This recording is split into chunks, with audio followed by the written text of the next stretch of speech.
text me in media about you. What? They really did. What the? It's crazy because after all that, Find your shots in this game. Go get him.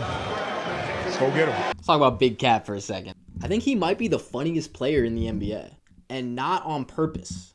Like, the whole changing his voice thing, I can't get over it. That rant that he went on, or speech or whatever, that I think it was like his Twitch stream that he was talking about Russell Westbrook. like, stats, I ain't trying to play for no stats. I'm trying to go win this game, boy. I'm trying to go win this game. Stats don't mean nothing. I'm from a place where if you get stats and you lose, I don't know, there's a lot of posturing going on, and I never really know when he's being serious. And I can't really blame him. Like, if he's acting like a clown, yeah, he might be acting like a clown if he's, like, really being serious every time he's doing this.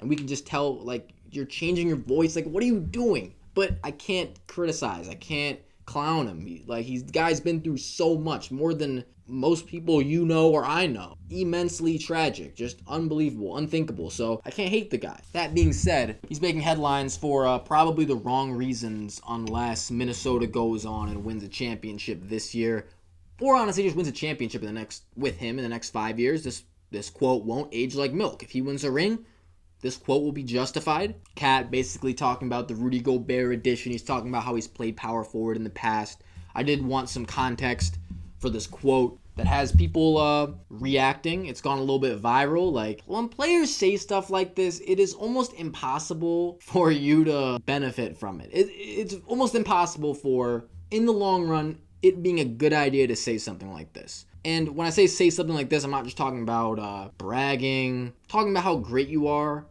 emphasizing what you can do. There's nothing wrong with that in theory.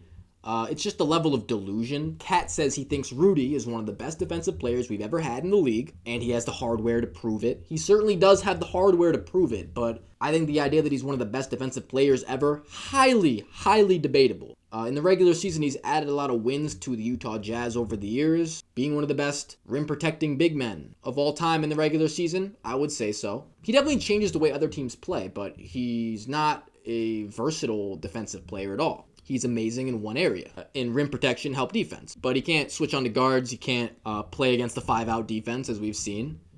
And so therefore, he's not one of the best defensive players ever. So first of all, you're wrong. But okay, for the sake of welcoming your new teammate, trying to inspire some confidence within the team, fair enough.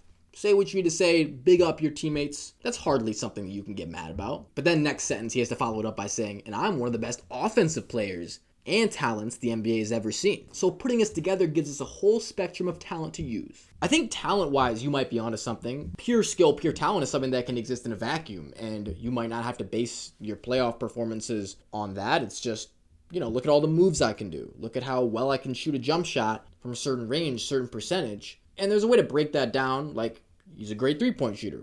He's a really good mid-range shooter, too. Even though he doesn't shoot that shot a lot anymore, he can make it if they're running plays to get him the ball there. He can make that shot off the dribble. He's got a great handle for a big man. He's got post game. He's got passing ability. I think a lot of it has to do with the IQ, just making dumb plays sometimes. That's not like a pure talent thing, but that's the stuff that separates guys like Kat from like the greatest offensive talents ever. That's the thing. It's like you can demonstrate that by putting up a lot of points in a regular season game and by utilizing every area on the floor and a lot of different moves and a lot of different facets of the basketball game to score points and to help your team win the game on the offensive end.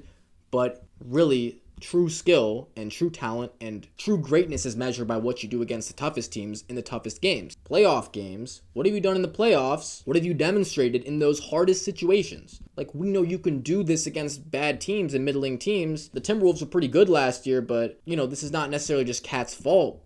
The fact that his team hasn't been immensely successful in his career. Like, it's the Timberwolves. This is a franchise that is known for losing and being bad. It's just not something that he's necessarily shown. Like, best ever. Like, he's great. He's immensely talented for a big man. The talented quote is not the one I have necessarily as much of a problem with. It's really when he says he's one of the best offensive players of all time.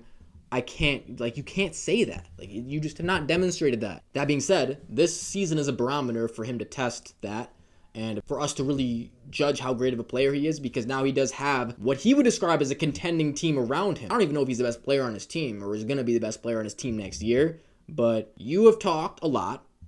You've put pressure on yourself. Are you ready to step up to that pressure and deliver? Because you need to do that now. Because if you don't and you flop, you're going to sound like a clown again. And I don't think anybody would be surprised by that. I don't know how this is going to end. Like, I've talked about it a little bit. The Timberwolves with this new big man duo, it's going to be super wacky. There's going to be some games that they're going to bench Rudy Gobert because they just can't play two bigs at the end of a game. It's a small ball league in general. You're going to be playing teams that are playing guards at the 4. Like if the Warriors are playing Draymond at the 5 and 4 shooters. Like, what the hell are you going to do? Yeah, he's putting pressure on himself. I don't think it's wise. I wouldn't have done it if I was him. But none of us are Cat.